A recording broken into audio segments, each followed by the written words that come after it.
I'm very much excited. You can definitely see the positivity in the atmosphere in this expo, in the Belt and Road Summit. I can say that the opening session was great because there were a lot of positive messages, especially coming from the Hong Kong government.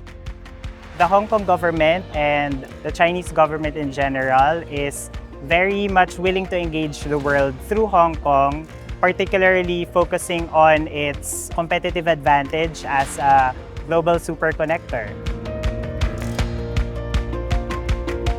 Having a Belt and Road Summit like this, wherein people from different industries, people from different countries, particularly Belt and Road countries, can meet and get together and just become comfortable to connect. And that's the start of a business relationship.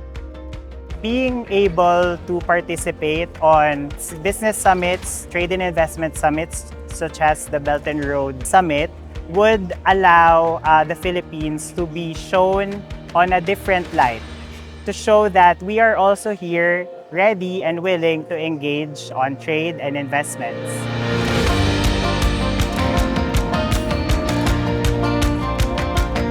Hong Kong is definitely the most efficient place I've ever been to.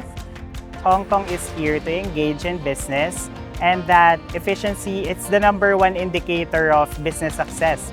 Personally, I'm a lawyer, so I can see that the legal and professional services here in Hong Kong is very much top-notch. I think capital would grow the most on a place where efficiency is the #1 factors. RCEP is basically an international agreement that seeks to solve the spaghetti bowl effect of having different free trade agreements with different countries such as the ASEAN. It makes sense to just make one comprehensive economic partnership agreement such as the RCEP. So I think having Hong Kong join the RCEP would provide a huge advantage for all parties involved in the RCEP. All the Hong Kong advantages that you have, it adds into the agreement. So everyone would benefit.